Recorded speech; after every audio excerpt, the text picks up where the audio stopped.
there'd be a lot of poop in my pants. I've seen a 6-foot alligator go swinging through the air and slam into a tree.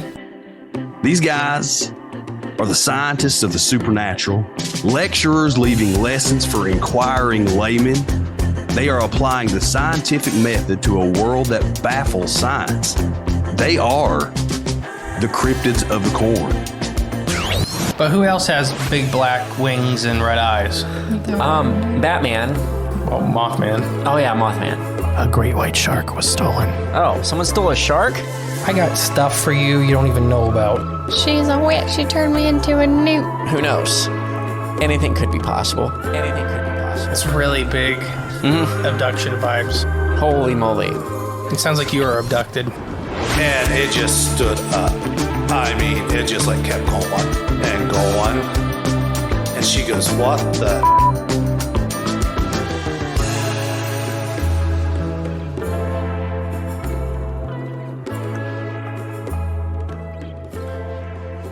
Welcome back to Cryptids of the Corn podcast. Yee. I am the great and powerful Mystery. And I'm Turtle Man J. Yee. And today we will be discussing man-made horrors beyond our comprehension. Man-made what? Horrors. Oh, horrors. Okay, Yeah, yeah. the Midwest accent. Yeah. That word doesn't... No W. Oh, okay, gotcha. Man, Midwest. Speaking, it's been a long weekend in the Midwest. I was going to say, you got any news you've been trying to get out for a month and a half now? Well, yeah, I guess so. I was just recently at a class reunion and bumped into Reufian. Huh?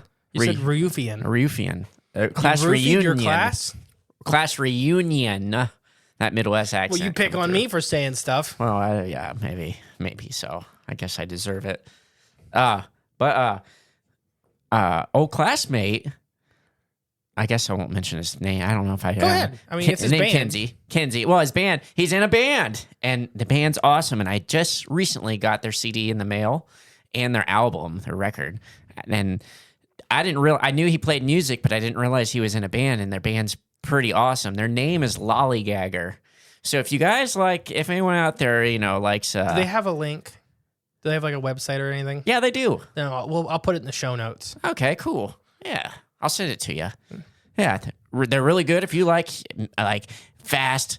I don't know, not heavy metal. It's not really my heavy. kind of music, but it's still good music. It almost sounds like 80s, rock, fast heavy metal music. It's probably with all my mental disabilities. It doesn't sit well with me because it's It's not really like that. Oh, it is kind of. For me, for my brain. Yeah, I got you, yeah. But Kenzie is the bass player, and that's what makes it. That's what sets it apart. I heard him playing bass my entire childhood. Yeah, wasn't he your neighbor growing up? Yeah. I seen the inside of his leg one time. That's pretty good. Yeah, see? They flipped a gator, and it filleted his leg. I remember and the we scar. we were out in the backyard. So our house's backyards face each other across the big field. It's like me and Kenzie would shoot golf balls back at each other because we both golfed. Yeah. And we could never hit each other's houses, but we could get close enough that we could go out and collect all the golf balls. Oh, gotcha, yeah. So we'd take turns just, driving them back. That just brought back a memory, too, when Kenzie hurt his leg. I believe we were both had recess that day, but we both stayed inside because he couldn't really get around that well yet. And I was sick, kind of, so I just didn't want to go outside in the cold. So we both stayed inside while everyone went outside to recess, and everyone would leave all their books stacked up on their desk. We thought it was so funny. We went in the closet and grabbed, some dodgeballs out of it. And we just chucked them at everyone's books, and they went flying all over. And we're like, we didn't do it. So that was the first time I ever seen a human bone. With Kenzie's leg. It was really weird. It's burnt into my head because it was so clean, it was so against the bone. There was no blood. Oh my gosh. Which was weird. Yeah. I was expecting, and my dad told us not to look, and I was expecting to see just blood everywhere. And I think I was more grossed out just seeing that there wasn't blood. Yeah. Because it was so cut to the bone. Yeah. Literally white scrape the bone. Yeah, that's crazy. Your skeleton is white. That's right. When it's in your body, just so everybody knows. All right, so what are we talking about today? Animals being used in technology. Ooh. And I do tie this into the paranormal towards the end. Okay. And me and you talked about this topic probably 3 or 4 weeks ago, and I doubt you remember. Was it the mushrooms or the... No. So or is it the birds? We're going to start with I have 4 examples, I believe, and we're going to dive into that before I connect it to the paranormal. Okay. First one seeing cancer with mantis shrimp eyes. Oh, that's right. On the Freaky Fauna episode. Yeah, so and this is I had to include it in this because I know only 100 people listen to Freaky Fauna, which for everybody who doesn't know, Freaky Fauna Friday is another podcast me and Jay do where it's about 15 minutes long on average. Every Friday. Every Friday, and we cover a unique animal species. I think, yes. And just dive into that unique animal. Mantis shrimp was a couple weeks back. So check the link below that's in the show notes. So mantis shrimp, they're trying to. There's two different types of technology being developed from these guys. If you haven't look up the mantis shrimp episode, these guys can see in about 11 different colors. Humans have only seen 3, and these guys can also see in infrared and ultraviolet. Yeah, So they can see. their eyes are pretty complex. I believe I don't remember fully from that episode, but I believe it's 30 or 40% of the light spectrum these guys can see when we can see about 4%. That's nuts. So if a mantis shrimp's staring at the corner of the wall like there's a ghost there, there's probably a ghost there. Yeah. Just have managed shrimp around like, yeah, A lot of looking people like, have as pets. They're hard to keep as pets, but anyway, so they're inspiring new cameras to help detect cancer. But these guys can actually see and visualize brain activity also. That's weird. How do they know that? They can see your electroneuron pulses. How do they know this? They have the systems to do it. So these guys, there is one group that's working on designing cameras with just basically trying to design cameras just like these guys' eyes. There's another group that's just taking their eyes Oh, and plugging them into computers and using their eyes to do it. and it's working? Yes. See, now this is the part, like, have we advanced that? Is this good for... No, man-made horrors beyond our comprehension. Yeah. That's why I named this episode Man-Made Horrors Beyond Our Comprehension. Oh, okay. Because this is they get worse. Oh, my gosh. Okay. This is a softball. Oh, boy. So the University of Queensland, as researchers have found that mantis shrimp compound eyes are superbly tuned to detect polarizing light, providing a streamlined framework for this technology to mimic, is what the Queensland University is working on. UQ, which is the worst name for a university. UQ. Yeah. I just, for a dyslexic person, it's just not good. Professor Justin Marshall, it's not me, from a Queensland Brain Institute, said that the cancerous tissues reflect polarizing light differently than surrounding healthy tissues. So humans can't see this, but mantis shrimp can walk up and point and hit it. So they actually first did this by training mantis shrimp. They had people they knew had cancer, and specifically they were using skin cancer. So it punches cancer? No, but it would go to the glass and like, hit at the spot where it was different. Oh, okay. So, and they were almost 100% accurate. Yeah. Pretty much every time that this person had skin cancer nodule, the mantis shrimp would walk right over and be like, it's right there. Now it'd be awesome if it punched it off. If it hit it, it wouldn't, I mean, the cancer would probably be dead, but so you would be losing a large chunk of flesh also. The object, it consists of like a red apple with a green texture, for example, like the soft spot. It can see that differently from the outside. Okay. So it's really good at detecting differences in tissue consistencies due to this polarizing light it can see. It's like it's like an MRI machine in its eyes. Yeah, it is. Ah, MRI and X-ray almost. that's insane. And also, like I said, infrared. Yeah. It's seeing in so many different wavelengths. It's crazy that they look as colorful as they do to us. Yeah. And think that's only 3 of the primary colors. They're seeing 11. Imagine what they look like to each other. It's like a psychedelic trip. It's like a kaleidoscope. Oh my gosh. So they're developing cameras that closely collaborate with the US and UK scientists in Australia that shoot videos that can provide independent feedback on detecting cancer and monitoring the activity of exposed neuron cells. It consists of invisible messages into color or visible systems to be more comfortable with. So they're working on having this camera that works through like a mantis shrimp's eye that puts the image into a color system that humans can see. Right. They do the same thing with infrared or thermal image. Okay, so gotcha. like in thermal, you see it turns heat Right. into visible color. Like the red and the blues and the greens and the yellows. So our brains can understand. Does it make sense so far? Oh, yeah. So this is the least horrific one on this list. Yeah, but I can see where like you're opening Pandora's box here. And like I said, there's 2. This guy specifically, he's working on training live mantis shrimp and then working on making a device that mimics their eyes. Yeah. There's a whole nother group that does not publish many studies. Yeah. That is just ripping the eyes off these guys and plugging them into computers. Now, I'm all for the training part of it. Like, that part's awesome. They're really good at it. Yeah. Mantis shrimp are highly in fish tanks and stuff like that. They're really hard to keep, but if you can keep them, they're pretty personable. Yeah, I've actually watched this guy sometimes. He has just one, and he feeds every now and then. But when it first started, he wouldn't come out from under his rock, and now he's like, once the guy comes out, he comes out and is like ready for food, and he has a little personality to him. Oh gosh, it just gets worse and worse. I'm looking at my rest. Yeah. So, any questions about these guys? No, I mean, like I said, the only thing I can comment on is I like the idea of training animals to do tasks. You know, like the pigeon bombs. The pigeon bombs. Bombs? Yeah, in World War II. Oh, yes. They were the first gyroscopes. Yeah, they were guiding missiles? Yes. Okay. So they were trained to target certain parts of ships. Yeah. Through pecking a square. Yeah. They would re-guide the missile to keep on track before the gyroscopes were invented. Insane. And literally in the head of this warhead would be a pigeon that's just poking at the spot. It's insane. Okay, maybe not to that extent, but They tried to do it with sharks and dolphins too, to ram into ships to blow up. Gosh, that's like sharks with freaking laser beams on their like heads. Russia's still using the dolphins. Yeah, the dolphins. Man, that's insane. It's called the ocean's worst prison. Well, okay, so using them for acts of war, I don't go with. I don't like because that's human nature. I don't We're like turn everything war. into... But like dogs that sniff out bombs or explosives or. That's awesome. Like using animals for tasks that we obviously can't do is, I think, part of nature. That's good. Like they have the dog sniffers for bombs. They actually have a lot of rats that do it too. Yeah, I've seen them too. And the rats that do it are not heavy enough to set off the bombs. Right, yeah. So they have all this small group of trained rats that'll go through a minefield and they'll sit on top of the bomb. Yeah. So you can navigate through the minefield. Then when you're done, you call them back over because they're not heavy enough to set off anything. Yeah. Now they got to just train them to chew through the hot wire and disarm it. Disarm it, yeah. So is that your first thoughts on this mantis shrimp? Like I like it. It's cool. I don't like the company. I don't like the idea of the company just removing their eyes and then hijacking them and using them as. Yeah, that's like I said. That's where it crossed the line. Like that's the warm up. Yeah. Okay. Here we go. Let's go for number 2. Oh gosh. Like I said, these progressively get worse. Wonderful.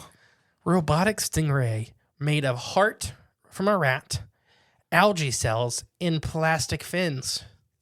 Oh boy, this is like playing God. Oh, you think this one's bad? Wait till you hear number 3. Okay, well, scientists have built a robotic stingray made of the heart muscle cells from a rat, a skeleton with gold flake, plastic fins, and light activated algae proteins. Okay, one question though, why? Literally. What the next line in my thing is because why not? Seriously? I'm not joking. Why not was my next line. That's what the science or whoever did this the said? article, yeah. Oh, that's getting it. Sun Jin Perk led the project, which is described today as in the Journal of Science. He says that tiny 16 millimeter long robots take about a week to make. Most of the time because it takes time to grow the heart tissue to the stingray mold. Okay. Park is a scientist at the Kevin Kit Parker's lab in Harvard University, which 4 years ago made this biohybrid jellyfish robot. Which, have you ever seen that? Everybody's seen it, this little robotic jellyfish. It's powered by biology. Yeah. Everybody's just like, that's a cool little jellyfish robot. No, it has muscle cells. Right. And it has light receptive cells. They're taking bits and pieces of other animals and making it do work. The stingray, though, is a little bit more advanced. How so?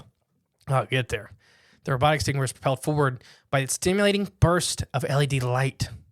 So when you flash it, it swims. So basically, I'll give you this short. This thing is a hodgepodge of the animal and plant kingdom. Yeah. It is rat cells that are stimulated to grow to mold into a stingray shape.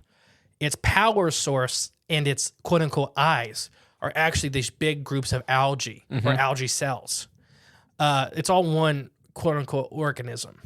Because everything's working together. It's all connected. It's like a cyanophore. Yes, but forced to be together right with a lot of electricity. Yeah. It's a what's that? What would you call that? A cyanophore is cooperation. Right. This is not cooperation. Well, it's forced cooperation. Yeah, no, they're stitched together. Coercion? Like it'd be if me and you were stitched together. It's not cooperation anymore. We have to do this. Right, yeah. No, so how it works though is the algae cells detect light. And it's also feeding the muscle cells with simple sugars. So they would swim up towards light. It follows light. So somehow the muscle cells with the limited nerve capacity they have will always follow the light due to the algae signals. Okay. So it's like a little living organism. And it's alive. It's alive. It's just it's a new type of life. Okay. Synthetic life. Here's what we can do. Let's make us some of these. Now I'm on board. Now, because I got an idea. You ready? Well, are you ready? Do you want me to tell you what these were? All right, you go ahead first. All right. This is what they should use them for. Yeah, I'll tell you what they are using them for. And then you tell them, we just get a little tank or, a nice size water gallon, like the ones you got in your garage. And you make a light source that constantly is spinning around it. And then this thing will follow it, causing the water inside to swirl, make like a little vortex tornado. And then you got your generator at the bottom, and it's just constantly spinning it. I don't know if they would produce enough energy to offset the light. And cheap LED light takes no power. It yeah. And Until there you they go. start dying. There's a lot. These things are probably not the easiest thing to make. Free energy. It's not free. Well, The little nothing's things free. are expensive to make. Well, eventually. It pays for itself. There's a lot of after couple military centuries. applications for these. Not shocked. They're the ones that probably came up with it. No. Their funding did. The military didn't come up with anything. Wow. Military-industrial complex. There you go. There we go. The military didn't come up with nothing. Just how to make money. Well, yeah. Anyways, They're good at that. so after 2016, this project kind of went quiet. After 2016? Yeah. Okay. And it's still being worked on. You see some of their organic robots due to mostly public backlash for playing God. Yeah. It's horrific. One of the thoughts is, though, the big thing with radar systems and sonar systems is they don't pick up organics well anymore. That was a big problem when the sonar was first invented, is picking up whales and shrimp and stuff like that. Too squishy. It was too sensitive. Yeah. So they right now have it fine-tuned to where it's pretty much just picking up hard-bodied objects like metal. Flesh. It'll pick up a whale just because a whale's so large. Yeah. But they have trouble picking up dolphins and divers and stuff like that. But these giant, destroyer ships and military ships aren't too worried about a diver coming up next to them. Right, Because they're moving so fast and they're in the open ocean. Unless it's solid snake. Yeah. Well, so the idea is to have a whole bunch of these bigger with bombs strapped to them. And what you do, and now here's the thing, is you get a little tiny robotic light that attaches to the ship. Yeah. And these things are trained to follow that light. Uh-huh. And eventually they'll just keep swimming and following it until they crash into it and blow up. Jeez. Now that sounds kind of wild. It's probably already done. Oh, I'm sure. And it makes total sense because the stingrays wouldn't pick up on the sonar. Because they're flesh. Right, yeah. And then the light would be small enough not to be picked up on sonar or with any concern. Okay. Because, we're talking about a light probably the size of a softball and a little propelled thing. Yeah. And it just sticks, and then it's like it's like an automatic targeting thing. Whew. Now imagine these, like right now, we're talking about the ones being made like 2 foot across with a bomb on their back. Imagine their size of dolphins. How much explosives. Why has everything got to be turned into a weapon of war? So what's your thoughts on this one? I don't like it. Like it's like they're playing God. I don't like that. Like, obviously. That never ends well. Ever. Ever. I promise I'll connect this back to cryptids, everybody. I mean, this is a cryptid at this point. This creature, it's not technically alive, but it's an organic, mobile thing. I don't want to call it machine. It's not a machine, it's alive. Yeah. It is they call them organic robots. It's like a cyborg. Yeah. Organic, cyborg, organic robot, same thing kind of. That they're not, they're built, they're manufactured, but they are built with live parts. Is it a cybernetic organism, living tissue over metal endoskeleton? There you go. This does have a gold skeleton. See? You know what movie that's from? Terminator. Okay, good job. Look at you. I've seen. Good. That's a good one. Yes. That's a good sci-fi flick.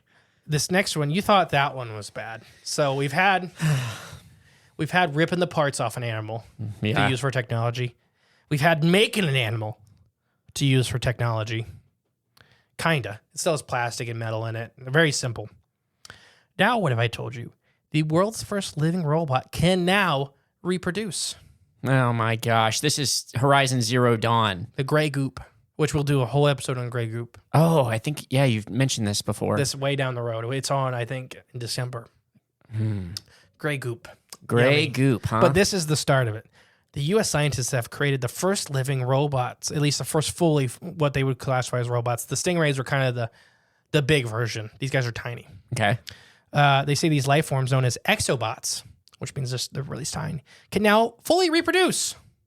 Why? That's not good. And in a way that is not seen in any plants or animals. That's awful.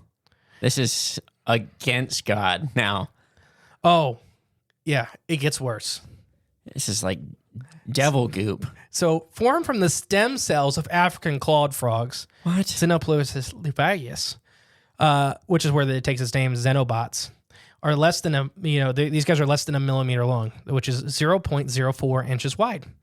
These tiny blobs were first unveiled in 2020 after experiments showed that they could move, work together in groups, and self-heal. Oh boy. This is Terminator, the T-1000 from Terminator 2. Oh, this is much worse. Much worse than him? Yes. He was the ultimate killing machine. No, these things are tiny. You can't do anything about them. Oh my gosh. Yeah, but when they turn, what's the actor's name? I can't remember. When they turn to him and he's chasing you down in the car and he's shoving metal blades through your windshield. Yeah, except that this thing's eating your DNA and ripping you apart and turning you into goop. Also, So it's doing the same thing, but at a microscopic level. yeah, but on a global whole, like there's not. Anyways, we'll get there. Burn it. Yeah, good luck. They're Burn it all. fireproof. Burn it all. Melt it. Excuse me. No, you just You need made some, me snort. need some thermite like they did at the... Yeah, they'll eat that. Now the scientists that have developed this at the University of Vermont, Tufts University, and Harvard's University Institute for Biology inspire the engineering, said that they have discovered an entirely new form of biological reproduction different from any other form known to science. I just love this quote. I was astonished by it, says Michael Living, which is the professor of biology and the director of the Allen Discovery Center at Tufts University. So you see this, your robot you made, this fully organic robot you made out of stem cells. and you look at it And through a it microscope. starts reproducing. and we see everything splitting and I was splitting. astonished. Yeah. Wow. Yeah, me, gasoline. Yeah. Imagine, I can see you looking through a I'd microscope. be like, wow, Pull away from the microscope, slide your chair back. burn it all. And All right, so frogs have a way of reproducing as normal, but when you liberate the cells to form the rest of the embryo, you give them a chance to figure out how to react to this new environment. Not only do they figure out the new ways to move, but they also figure out apparently new ways to reproduce. So what he's saying is that they're basically this robot is made out of like a frog stem cell, so half of an egg. So when you liberate it from the confinements of its biology, it starts doing stuff that it's never been seen before, which is a testament to life. life finds a way. Life will to occupy every niche to the best of its ability. The problem is you're now supering up, like you're jacking it up. Well, you're creating scenarios where life doesn't need to exist. So stem cells are unspecialized cells that have the ability to develop into different types of cells. To make these xenobots, researchers scraped living stem cells from the frog's embryos and left them to incubate. Gosh. There's no manipulation of the genes involved, quote unquote. No, other than them liberating it from its intent. They're manipulating these genes. I don't believe them. Oh, I 100% believe that too. Most people think these robots are made out of metal and ceramics, but it's not so much that what a robot is made of, it's more what it does, and which can act on its own behalf of people, or if it acts on its own behalf or on people's behalf. It's kind of the big difference between a robot and a living animal. Yeah. So that's what they're calling this a robot, is because it's doing what we tell it to do for now. Yeah, exactly. For now. We didn't tell it to reproduce and it did that. Who knows? Anything could be possible. So in the way that it's a robot, but it's also clearly an organism made from genetically unmodified frog cells. They really, during the whole article, they stress that. stress the unmodified. Because it's illegal to do that here in the U.S. Yeah. And they probably did it, and they're like, oh, we now have a problem. Yeah. We did illegal stuff, and it worked really good. So, no, they're unmodified. So one of the scientists, Bongard, says he found that the xenobots, which were initially sphere in shape, made of around 3,000 cells, could start replicating. But it happens rarely and only in very specific circumstances, quote unquote. The exobots use kinetic replication. It's a process which knows to occur on a molecular level, but has never been observed before at a scale of whole cells of organisms, the scientist says. Which will help with the help of artificial intelligence, the researchers have tested billions of body shapes to make the exobots more effective at their type of application. The supercomputer came up with a C-shaped that resembles Pacman. Because it does what Pacman does. It just eats everything. So Pacman was, they knew. There was soft disclosure. They found it was able to find tiny stem cells in a petri dish, gather hundreds of them inside its quote-unquote mouth, and after a few days, the bundles of cells, it would spit out a new xenobot. Let me guess. They fed it like fruit, bananas, strawberries, and little dots. It was gathering up in loose cells. That's what it. So the dots in Pacman are loose cells. Okay. I'm not. Yeah.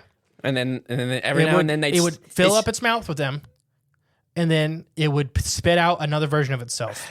And every now and then they sneak in a piece of fruit. Mm-hmm. So the only way to destroy these things are through ghosts. Oh, I found your paranormal connection. Did you? Sorry, I ruined it. So the AI didn't program these machines in the way that we usually think about writing code. The shape and sculpture came up with the Pacman shape. The shape, in essence, the program, the shape influenced how these Xenobots behave to amplify this incredibly surprising process. Man, why are we... This isn't the worst one on the list. I know, but all this stuff that's involved, self-replicating nanobots that we're creating, designed by AI. This is just like... The Xenobots are also very early forms of technology. Think of them as a 1940s computer, and they don't have any particular applications yet. However, the combining of this molecular biology and artificial intelligence could potentially be used to host of all kinds of tasks in our bodies and the environment. Yeah, I'm not a fan of that. According to researchers, many of these things include collaborating with microplastics in the ocean, like starting to eat them, collecting them. Now, that would be neat. We already have organisms that do that, and it makes me mad. Oh, okay. Because there are things algae that eat, and stuff. Yes, that love eating plastic. Yeah, that we can propagate, and they would love it. Wow, they're good at eating plastic. They want plastic. Sea urchins, for example, a lot of those species love eating plastic, and they're good at digesting it and breaking it back down into simple carbons. Now, how can we harness that power and use it for energy, like to power our homes? You just start burning sea urchins. Burning them? After they eat all the plastic. Yeah, okay. Like a coal-fired house, it's sea urchin fire. You just pull them out of the tank, toss them in the furnace. So, collecting microplastics is the big one. Inspecting root systems and regenerative medicine. So those are three different types of things.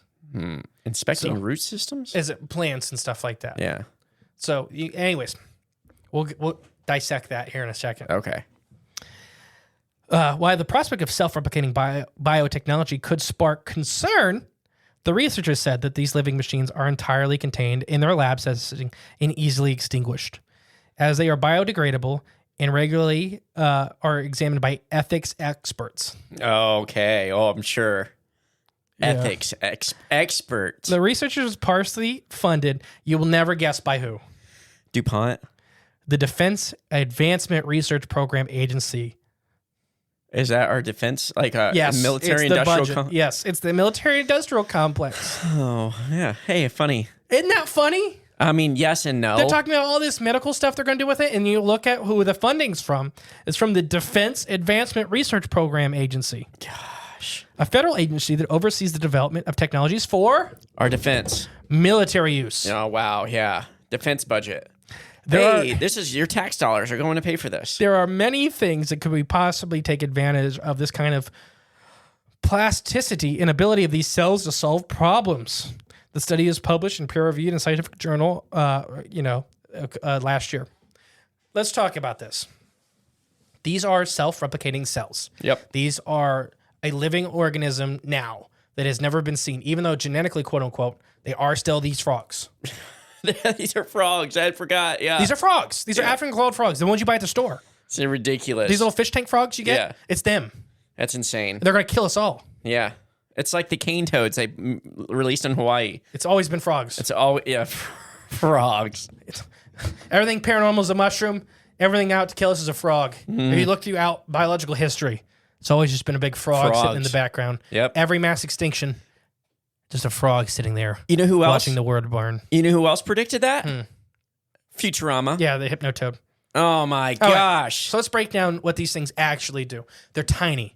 And we were talking, these are cells, so they're not Right. like cell size. They're multiplying up to 3,000 cells. Still microscopic, right? Yeah, and they eat other cells. As far as we know, publicly, they've only eaten other frog cells to make more members of their self. This is a form of biological reproduction that has never been seen in nature. What, they consume? Never. Consume and then split? Repurpose. But when you look at some cyanophores, like you've already mentioned one time in this episode, and some stuff like sea hares and sea slugs and stuff like that, they eat other animal cells and reincorporate them into their bodies. Oh, yeah, Stinging like cells. the ironclad snail. Yeah. Well, no, I'm talking more about the blue sea dragon, like the big, okay. because they're eating jellyfish stingers, Oh, that's right. other yeah. biological life, Oh, okay, yeah. and taking their cells and reincorporating them in. That's right. That's dead matter, reincorporating it in. Okay. So a little different. So we know that animals have done this in the past where they'll take other animal cells. So this one is within own species, but I think they've either done it and not made it public, or they just never tested it. I think they can do it. Of course they tested it. They test everything. So let's talk about what they say are some of the amazing things that this could be used for. First one is collecting microplastics in the ocean. Like I said, there is a fungus, there is a bacteria, and there is an animal that we could Already breed does in this. mass Yeah. and just feed them all of our plastic, and they would be happy. There's got to be some sort of like, like those bioreactor things where you put like biomass into like a generate and, generates power. There's got to be like an algae one where you can just fill this tank up with that algae and then you just dump all your plastic waste into it. And that somehow that's got to produce some sort of. It's all about cost reward, Right, in yeah. space. Right. I think, and then most of the animals we have right now that are doing this, and fungus and bacteria are pretty slow at it. So I okay. think this would be a component for some genetic modification to make them eat plastic a little faster. But then it's scared because it's like, oh, the world's built on plastic and they're just going to eat everything. That's fine. Let's go back to stone, like the way Let's go back to stone. the way things should be built. The next one is inspecting plant root systems. So we're talking about environmental health, like the funguses and stuff that are attacking plant root systems. These guys could be like an antibody. These are your immune system. They're programmable. So if you want healthier crops, you just, have the crops have these guys.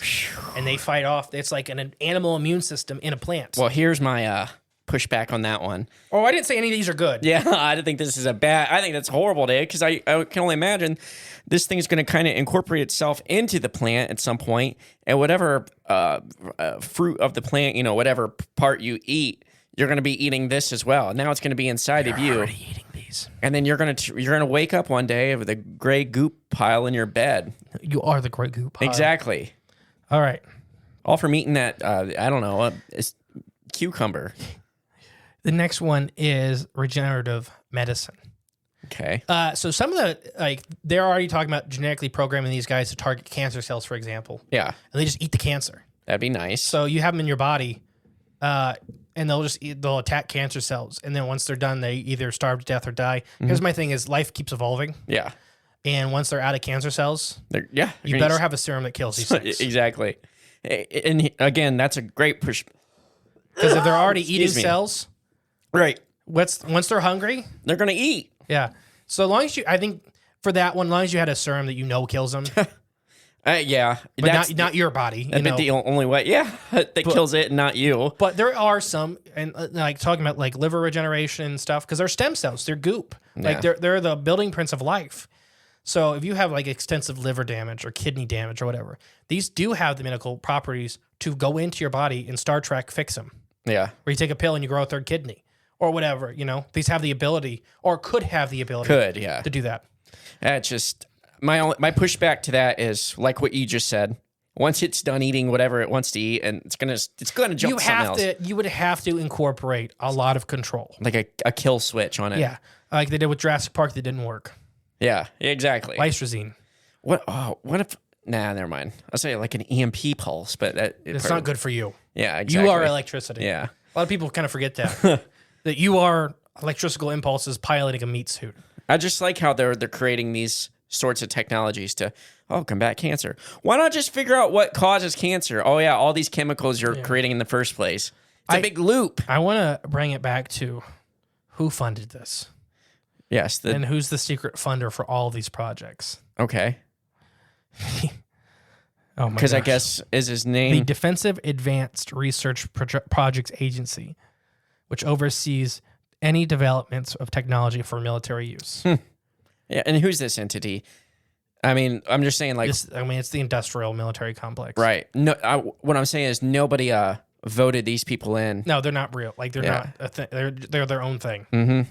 So the military uses for this, literally, these guys are small enough to start breaking apart your DNA and start like breaking like it's a disease. It's a programmable disease. Wait until the military like tests it on our own population. There's also like mind control and just like paralyzing people and yeah, because it can get into if it gets into your brain, they can program to do whatever, like manipulate the way your brain functions. also it could just start eating you. And that too, yeah. It literally just start eating you and turning you into fuel sources. You ever heard of the Eater robot? Yeah. Oh yeah. So for everybody at home, that is a military robot that feeds off of corpses of fallen to power itself. and no, it's supposed to be animals that Organic matter. Yeah, is all it organic says. matter, And not it's the people. size of No a way. human. The No. box is the size of a person. No, it's not meant for human beings, like dead bodies from some war that they fabricated to start in the first place and kill a bunch of innocent people and make them, fight for a cause that they created in the first place. No, it's not meant for sweeping up their bodies and composting them. No, it's for animals that are, and plants and trees, that just so happen to get in the way of all these bombs we're dropping. And then we run out of bombs to drop because we have we a dropped lot so still many. to cover. I know. I'm sorry. I can go on and on. Because we keep getting worse. All right. What's the next? Are we ready We're for the next actually one? going to take an ad break. First time I've remembered in a month and a half. Good job. Let me get that pulled up while you're talking. I don't know which one this is, but we'll be back after this short ad break.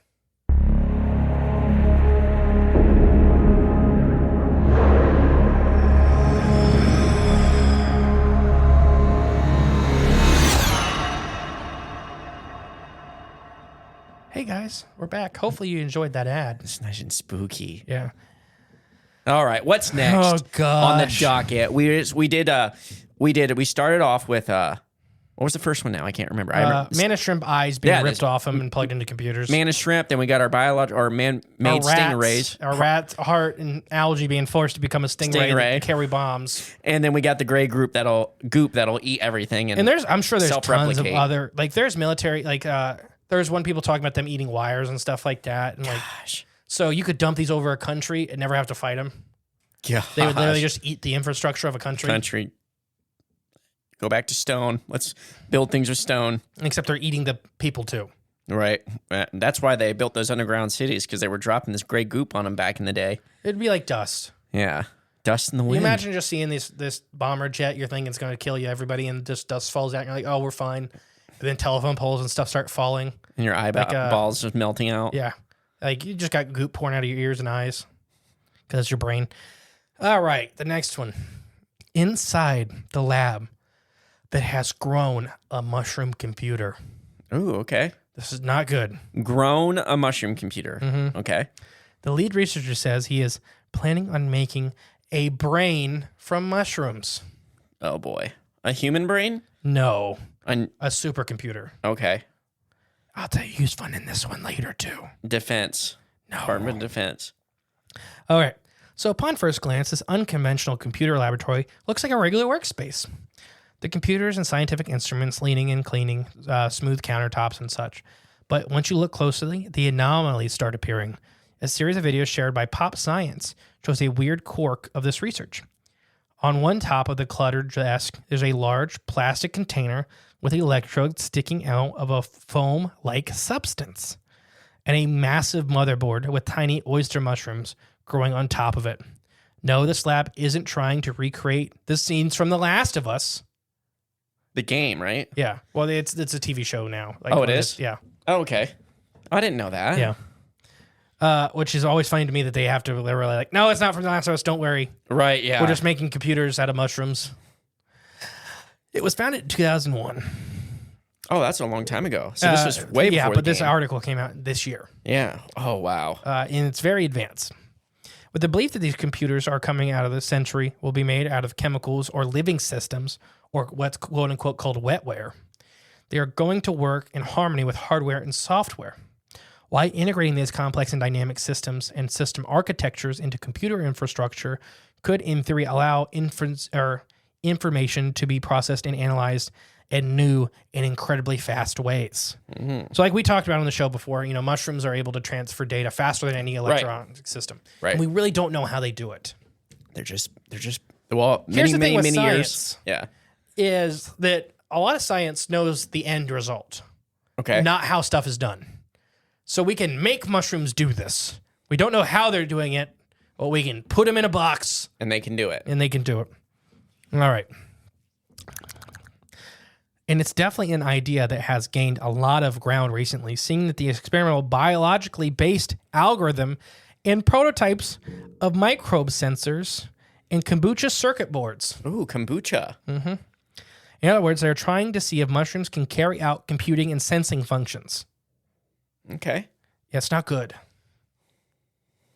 While fungal computers, mycelia and branching web-like root systems that fungus have, act as conductors as well as the electronic components of the computer. Remember, mushrooms are the fruiting bodies of the fungus. Right. We're talking about the whole kit and caboodle. The mycelia networks. The mycelia neural networks. And what's I forget the part in the inside of the mycelia. Hyphae, that's it. Sorry. So mycelia are the colonized substrate that allows them, and they kind of look like white powder, most people think, or the white little hairs. So then so basically this West of England and Bristol, UK University, working with a couple other universities. Then we insert the electrodes to record the electronic activity of the mycelia. So through the stimulation, they become electronically active, and we get a response. He noted that the UK's only wet lab, one of these chemical, liquid, and biological matter is present in the Department of Computer Sciences. This classified computer today sees problems as binary. Like that's what classical computers today see them as. Right. They only use zeros and ones to represent traditional approaches to these device systems. So that's kind of the limitations of modern day, even supercomputers. Modern day supercomputers still is all zeros and ones, 0, 0, 1. Like that Clutch song, 1 0. However, what? More dynamic the real mushrooms are. Real world cannot always, more dynamic the real world is, that these computers can't always capture these systems properly. This is the reason why researchers are working on technologies like quantum computers, which can better simulate molecules, and living brain cell chips. Like that Neuralink. No, like they're growing human brain cells. Oh, gosh. And putting them in computer chips. Oh, gosh. Because they're better at understanding the world, because it's a human. Yeah. Okay. Which better mimic, neural networks. Because they can represent and process information in much more different ways, they utilize a series of complex multidimensional functions and provide a more precise calculations for certain problems. Already, science have known that mushrooms stay connected with their environment and other organisms around them using a kind of quote-unquote internet communication. You may have heard this referred to as the Wood Wide Web. We talked about that before. Yes, we have. By deciphering the language of fungi to use as sending signals through this biological network, scientists might be able to not only get insights about the state of underground ecosystems, but also tap into and improve their own information systems. Mushroom computers could offer some benefits for more conventional computers, although they can't even match the speeds of today's quote-unquote modern machines. This is no fault of their talents, though. They can self-regenerate, grow, and reconfigure to be better at processing current data positions. Just like a brain with good habits. Yes. Before stumbling upon mushrooms, these worked with slime mold computers. Yes, this involves using slime molds to carry out computing problems. From 2006 to 2016, Phyronium, a slime mold that is called scientifically an amoeba-like creature that spreads in mass across space. So there are types of slime molds that are fungus, and there are types of slime molds that are animals. Okay. Slime molds is like a catch-all term for goop. Oh, I didn't know that. Okay. We've talked about both on the show. Right. Slime molds are quote-unquote intelligent, which means they can figure out ways to avoid problems finding their shortest path through a maze without programming, giving the exact instructions or parameters about what they do. Yet they can be controlled, as well as through different types of stimuli. They use the stimulated log gates, which is a building blocks of circuits and electrons. So they have a system. They can let the slime mold do it at once, or they can make it do what they want. Gotcha. Okay. So it's both are capable. You keeping with me so far? Yeah, it's just like the like we talked about on the show before, where Japan redesigned their subway system using slime mold. Which is if you haven't seen that, just look that up or Google it. Look it up on YouTube. Japan slime mold subway system. Pretty interesting. It's pretty cool. So much of the work of these slime molds is done as known by steerer trees or spanning trees. Problems of importance of network design that's solved by using the Pathfinder organization algorithm. With slime molds, we we mimic this pathway in roads. We even published a book called Bioevolution, which is a road transporting network, says the scientist. Also, we have solved many problems with the computation geometry, also using slime molds to control robots. They gave slime molds a little robotic body to do stuff. Wow. Pretty soon that's going to be like in all the Amazon factories or... Well, think about like futuristic robots. How many times you see a brain sitting in a robot controlling it? Oh, yeah. What if you could just make a better brain? Yeah, that's called the end of the world. What if fungus is mad at us and they're just letting this happen until they get the robot bodies? Maybe they would turn on the elite, the We'll get people there. running the world. That would be a When great ending. they had this slime mold project wrapped up, they wondered if anything else could be more interesting than this, and they found mushrooms, an organism that's both similar and wildly different from this slime mold. We found actually that the mushrooms produce action potential like spikes. They seem spikes in neuron production. So this is what we've talked about before, that mushrooms in the human brain are extremely similar. They're different in how they're coded and how they behave. But when you have these little, like the brain scanners hooked up to them, they mimic human brains. They're very they're intelligent in our opinion. Yeah, sentient.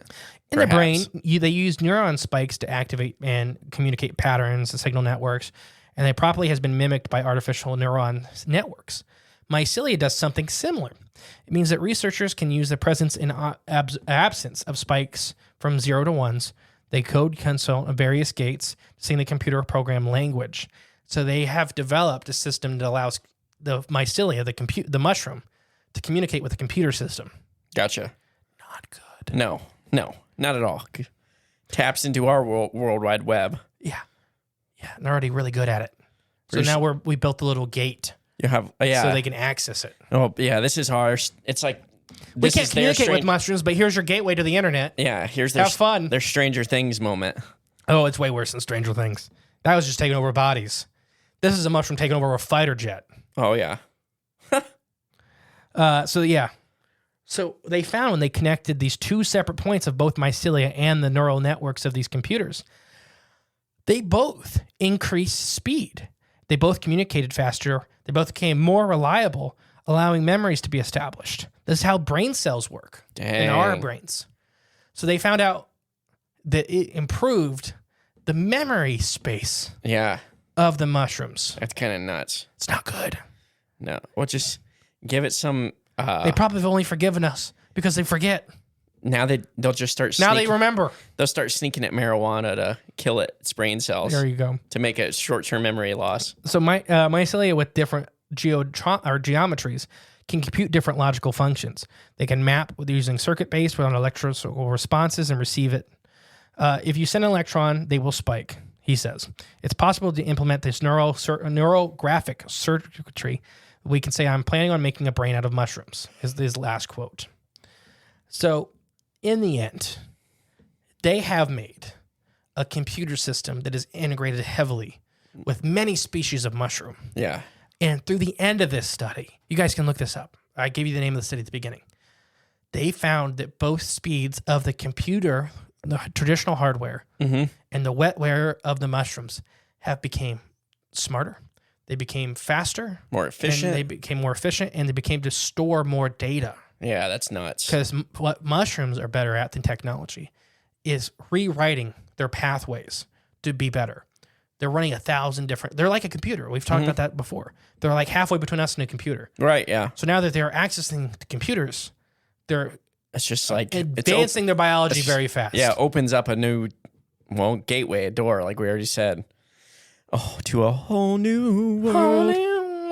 A whole new place. So what do you think about this? Fungi. I think it's insane. That's insane. It's funny that you said weed earlier, because that's what they're feeding the mushrooms and hemp shavings. Oh, that's hemp. That's different. I know, it's in the marijuana family, though. Yeah, I guess so. But they're feeding it hemp shavings. That's probably making it stronger. But just it's like it's a wood pulp shaving that they can eat. Yeah. Oh, nice.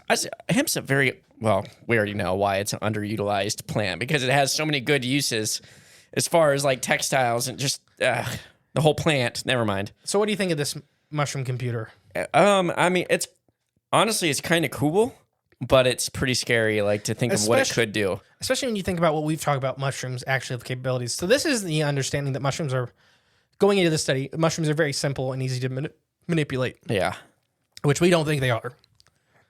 We think, at least personally, I think they are hyper intelligent beings. They're allowing to be manipulated so it can. They may not fully, they can't interact with the world like we interact with the world. Yeah. But this may give them the capability to do that. Yeah.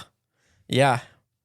Man, what if it connects like, a bunch of mushroom like networks and then that are in the ground already? You know, that missing fighter jet from North Carolina was hijacked by a mushroom. A mushroom, yeah. And then it crashed itself so it could feed its family that's on the living bombs. underground. Yeah. Yeah, here we go. That's what's going on. Mystery solved. You heard it here first at Cryptids of the Corn. Now, I've done this whole episode specifically to show everybody that it is nothing for specifically science, but more in tow the government, which was also funding this last project. Not shocked. The government has funded all 4 of these. That was the 4th one? Yeah. Yeah, it was, wasn't it? Dang. The government's funded all 4 of these, at least partially. The little microbots is the most funded one that has the biggest connection. Wait. Let's reel that back. The government's funding them. That means we've funded it. Yeah. So I've done this whole episode to show you that using animals, fungus, plants for military applications has been around forever. Mm-hmm. They're not above ripping parts off of this or hijacking whole biological systems for their benefit. Right, yep. So let's get to the paranormal. I know it's going to be a long episode. What's the paranormal side of this? I think that they have done this with atmospheric creatures. I think they've hijacked them. They're either ripping chunks off them to use as propulsion, Yeah. or they're manipulating the whole creature. Or do you think they just like the rat, whatever, manta ray, whatever you want to call it, maybe they're creating the same type of things to put up into the atmosphere So that are solar powered. Let's cover that differently, because I have a whole big list of stuff that I wrote. Okay. First one is, how did they get these things? They either caught eggs or young of these guys, and they figured out how to manipulate or drive them or train them. Okay. We've talked about, we've talked about breeding programs of these little guys, or the breeding areas of these little guys. Like we talked about the ones in like Peru, the little manta rays that eating meat On the coast line. Yeah. And then even in California, they've been seen, these little manta ray shaped creatures. So what if they caught young of these and they figured out that they could either train them, manipulate them, or whatever? It's like How to Train Your Dragon. Yeah, literally.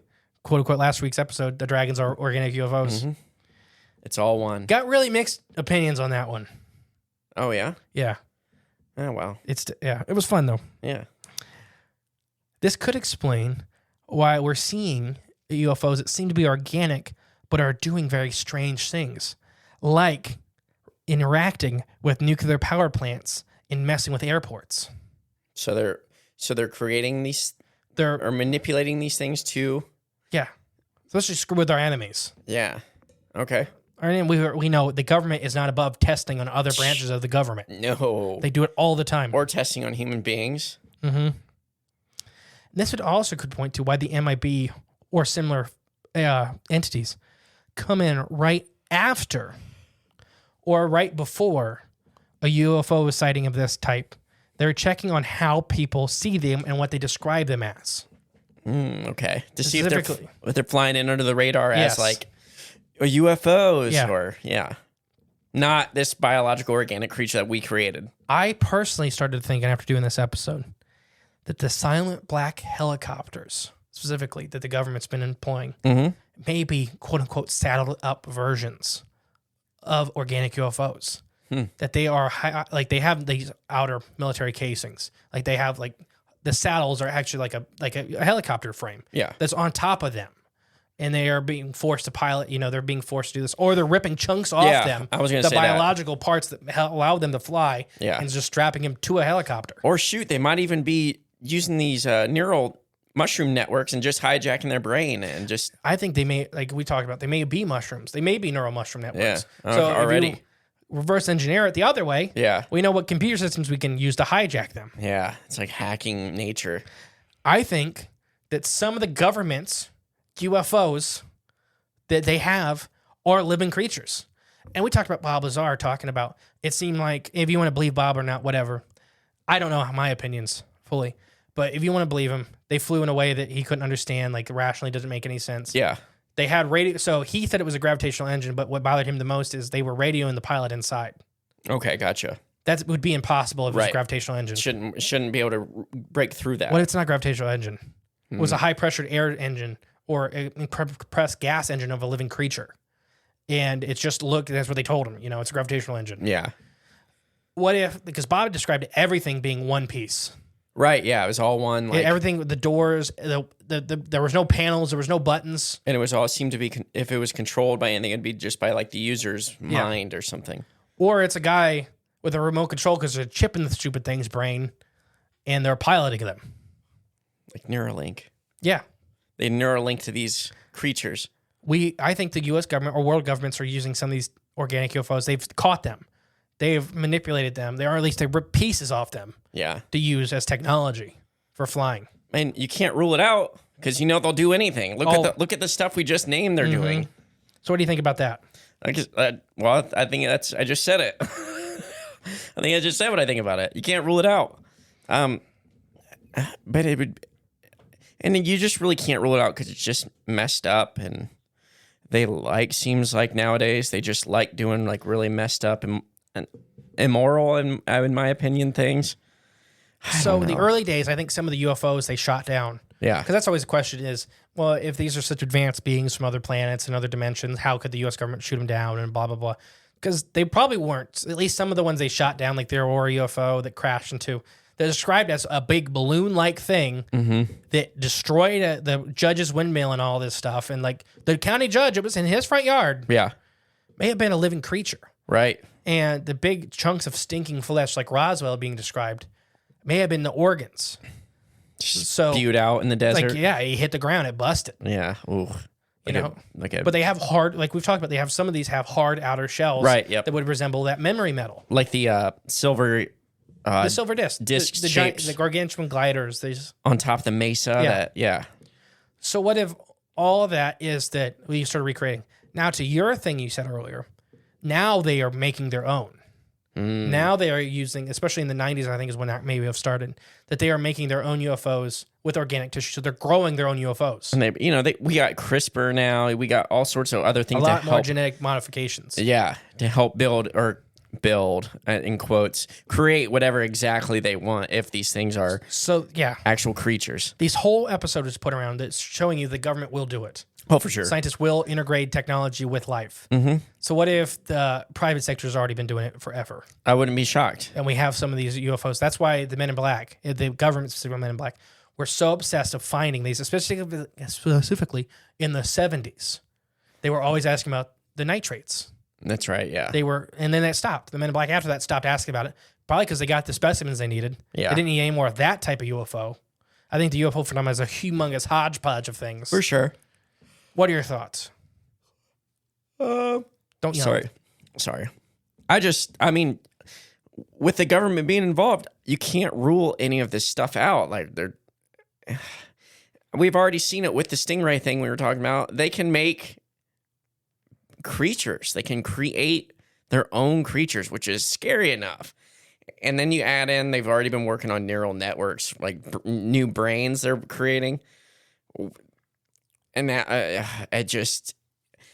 it's got to be possible. It's got to be possible that they can do it. And if they can, they probably are. That's how I kind of fall on it. Now, I say for the very end, a possible organic UFO sighting. Okay. that is a little odd as far as what I normally classify as an organic UFO sighting because it's not behaving very much like an animal. Not very organic.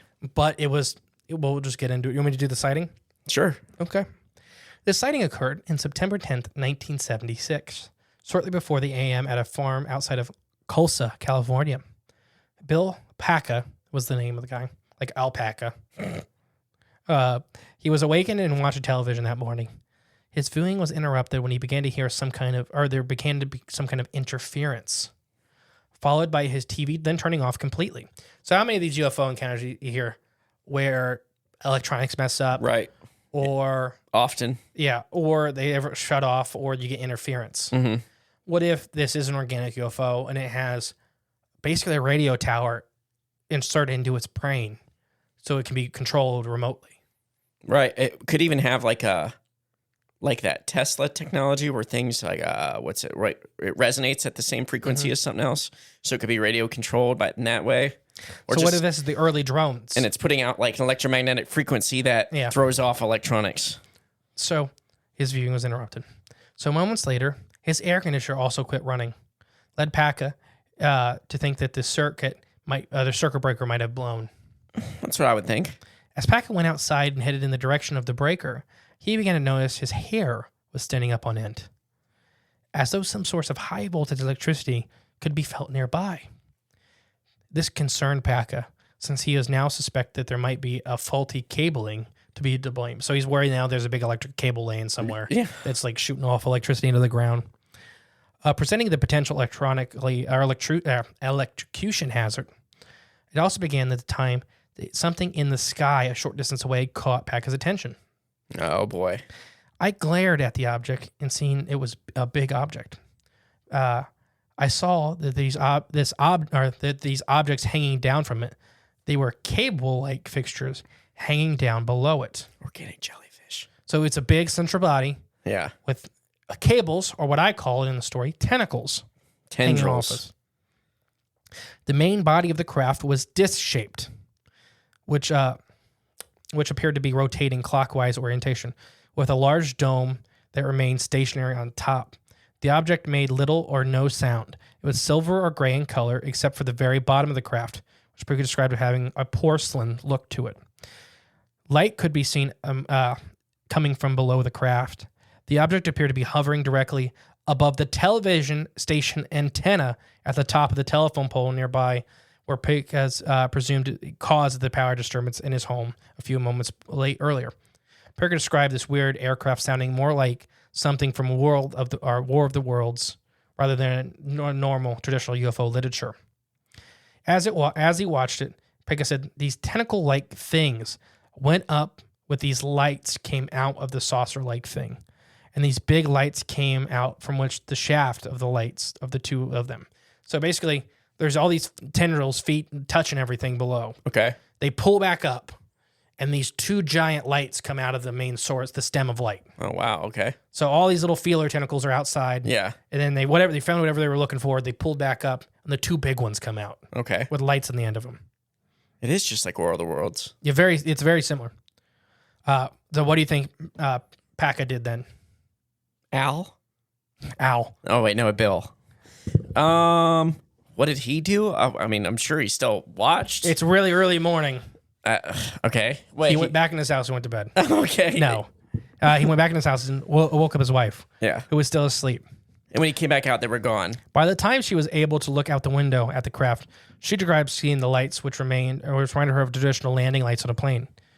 Bill Paca then went to his 10-year-old son's room, the window of which provided the view to the west of the house, where Paca says he was able to see two more similar craft in the distance, also positioned directly above power lines like the initial object had been. Badly frightened, Paca and his wife reportedly left their children.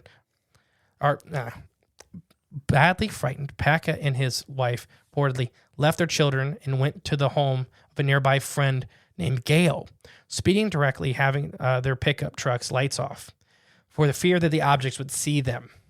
So whatever they were scared that these things were going to find them. Right. Yeah. Does it feel organic? Maybe. I don't know yet. All these tentacles are pointing to me. Yeah. Arriving at Gail's home, Gail came outside and was able to see in the distance these objects, which Paca identified as these large domed saucers that hovered above their home. I couldn't believe what I was seeing, Gail said to the ABC interviewers the following year. No question whatsoever. It was there. I thought it doesn't matter to me if anyone believes me or not. I know what I saw, and Bill and his wife saw it too. I mean, it was awful frightening. The National Enquirer, who at the time investigated UFOs fairly often, sent Bill Pruitt to look into this case. But the story never made it into print. The Aerial Phenomena Research Organization also investigated the incident, of which they followed details. Information about Paca's observation in the distance of these objects of the power lanes was given, appearing later in the written by Brad Sparks in the February issue 1977 APOR Bulletin. So he describes these. There's this whole big article. Basically, he describes them as floating normally, and then every once in a while they'd have a bad jerky motion. Okay. All three of them would do this, and they were going down the power lines. And as they moved away, they would be flying, like smoothly gliding, and then they would jerk really hard. I wonder if they're using the power lines to like recharge, or just maybe they're following the current. There's all kinds of Theories of stuff. Yeah, as to what they're using it for. Dr. J. Allen Hynek even got involved with this one. Wait, wasn't he just didn't we just do a story about him? We talked about him on Cryptids and Coffee this morning. That's what it was. Okay. Project Blue Book. Yeah. Okay. So this is one of the least famous ones in Project Blue Book. Oh wow. Okay. Hynek didn't have any good examples, any good write-offs for this one. So to me, and it could be that these were organic UFOs. This random jerky motion could be little electrical impulses in their brain to get them back onto course. Could be. You ever seen the monkeys have the brain box on that controls them? I don't know if I've seen that. So in the 1990s, Okay, recently. they had boxes they put on monkeys' heads that literally had like these little wires in their brains, and they could make the monkeys do whatever they wanted. The monkey would be panicked. You just see the monkey's face being freaked out. That's messed the monkey's up. playing like a Rubik's Cube and stuff like that, and the monkey's like trying to get away from its own hands. That's messed up. But it would have the same jerky motion randomly. So yeah, what if it could be just being controlled. These big tentacled beings Yeah. that could be recharging the devices on their head. Yeah. Because, this dome that sits on top that doesn't move with the rest of their body could be this device that's controlling them. Yeah. Yeah. Or whatever's. Yeah, exactly. It could be the living brain, mushroom brain that's inside of it, controlling it. Mm-hmm. Man. I don't know what to think of this. I don't know. It's almost scary if let's just go explore. Like, this is real. This was maybe a creation by our defense military industrial complex. If that's real, I think this may be older. so it's an old I creature. think the Nazis did it. Shoot, same difference at this point. Well, and then the Foo Fighters. Yeah, The Foo may have been these creatures. shooting out their lights. Mm-hmm. Man, the rabbit hole goes deep on this one. But you can't rule it out because look what they've already done. Oh, I don't even know what to think because it's kind of scary to think. Not scary. You shouldn't be scared of them. If they have a big brain box on them, Yeah. I would be. The I normal mean- ones are just animals. Yeah, but I know. But we shouldn't live our lives in fear. There's no reason to be scared of nothing but I fear do think itself. like the 70s they were trying to catch these things more, at least more of them. Oh, is that why Hitler built, or maybe even before that, Hitler built that giant air howitzer? Remember that? Yeah. A giant air I cannon? also built a big net. He was trying to launch him out of the, shoot him out of the Shoot him out of sky, the air, but yeah. keep him intact. Yeah. Wow. I think we're unraveling this mystery. Or unraveling something. I don't know if it's a mystery. Unraveling the mystery. So, I think the government has organic UFOs with brain boxes on their head. I think they're ripping the eyes off a mantis shrimp. And controlling them. I think they're making Pacman cells that will kill us all. Shoot. Isn't this a scary episode? No, we don't need to live in fear. You just have faith that you're doing the right thing in I life. just hope the mushrooms aren't mad at us. I don't think they're mad at us. I think they're with the working class people. I don't think they are. I do. I think they're with the working class. They're on our side. And if they're not, it's all a manipulation. They're playing the game to get the corrupt and evil elites running this world I think to the get them on their Terminators will side. be real. But they'll be powered by mushrooms. 100% the And the Terminators mushrooms are just real. want the Earth to go back to being normal. No, I think the mushrooms will destroy the Terminators. No, I think they will be the same thing. They're going to be on our side. You'll see, like, it's going to be The Last of Us mixed with the Terminator movie. Where it's just this big come on. honey mushroom sticking off the top of the head of the Terminator. Just imagine you going outside talking to that mushroom. You don't think he's telling his friends, like, you know what? Apparently, they don't have the memory. They're like, no. Well, their memory's probably stored in a data bank in Oregon. All they remember is all the chemicals being thrown on them and the earth screaming in pain. But they know there's some good out there. Yeah, but I think they're just going to hit reset. You got to reset for. We'll try us. it again with capuchin monkeys. Kombucha monkeys? Capuchin monkeys. Oh, I don't know what that is. They're little black and white monkeys. Oh, okay. Lemurs. Nah, all I can say is kombucha. Okay, kombucha monkeys. They're Like all, cabbage they're and fermenting. monkeys. Yeah, cabbage fermenting Oh monkeys. my gosh. I have been the great and powerful mystery. And I've been Jay. I don't remember who I was. Oh, I was Turtle Man Jay, wasn't I? Man, Yee. We'll catch you next week with more exciting stuff on Cryptids of the Corn podcast. Bye. Thank you for listening to Cryptids of the Corn podcast. Please share with a friend you think would like us. It's the best way to help our show grow. Leave a comment, rate us, a 5-star review, and remember, there is always extra content on Patreon/CryptidsoftheCorn.com. And don't forget, stay magical.